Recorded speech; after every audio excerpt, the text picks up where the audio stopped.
Hi there. When I came in Ireland, I learned one thing about cars. Me, as a typical man, lad from Balkan, I learned that the cars can be it or he. But here they say she. So she, which I'm finding very funny, she, BMW, is ready for epoxy. That means that the metal work is done. She passed a long way from up to the beautiful brand new car. We use, most of the parts are original, we fix them. Quarter panels are new, quarter of quarter panels, and front wings. The problem with that aftermarket parts are that they are not perfect, right? And that's our job to fix them. The very corners of wings are not refined, so whoever do the job with these parts has to spend some time to adapt them to look like original, to become original, especially when we're talking about such a rare car like this one is. It is BMW, it is 4x4, but it's only one with a wheel on the right side. So everything must be perfect. Perfect, perfect, perfect. During welding, we give our best to grain the welds from inside, because that's what you can see from outside is not important if the job is not perfect from inside. So all the welds from inside in the boxes has to be approachable, treated with a rust converter or some primer to stop oxidation. So to protect the work that we did on the car, you need to reach inside in the cavities and protect your welds before grain them and then protect them. These wings are good, they're lined up. It was a big, huge headache to finish them. The lines are on the place. The gaps are pretty much good.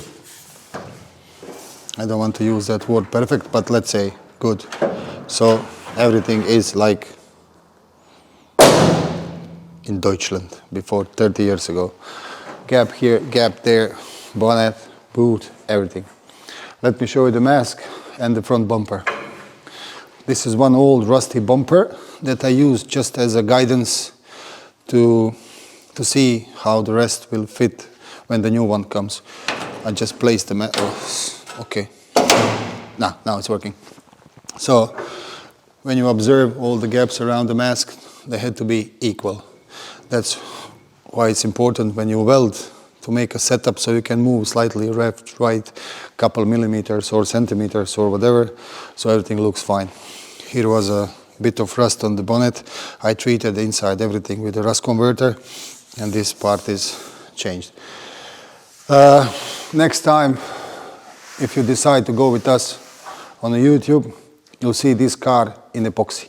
But before epoxy and the paint job, I have to fit few parts on the car, which makes this car unique. This is this side skirts. They live here. As you can see, there is no holes on the sills, so we have to measure them very accurate, and to attach these plastics here. So it would be good that the Bojo or Kevin are here to help me with this, but actually, and this also, it's gonna go here. There is more plastic which goes. Now we have to first to solve this problem. It's a sweet problem. Original wings, they already have holes, but those ones, they don't have it, so I have to make them and attach this before epoxy job. This car is gonna get, first we're gonna scotch everything. After I finish with this side skirts and arches, we're gonna scotch everything, and we're gonna put the car in epoxy. Epoxy outside, epoxy inside, epoxy in the cavities to stop oxygen. After that, we're gonna spray the spray filler on the car, couple layers, then we will flatten up the car. After spray filler, we're gonna do the primer, and after primer, we can talk about painting. So next time when somebody mentioned painting of the car, painting is maybe just 5 to 10% of everything what we actually do on the car, as it should be, generally. So the only unsolved problem is a sunroof. He's there somewhere. I have to fix it, but it's not connected with the car, so I can do it separately. I already tried, it slides nice, it glides, everything is good. Guys, thank you on your attention. Stay with us. Next time when you see this video, probably car will be epoxy, or I'll show you the car how it looks like with the arches. We are still not sure, but thank you on your attention. See you next time. Bye bye.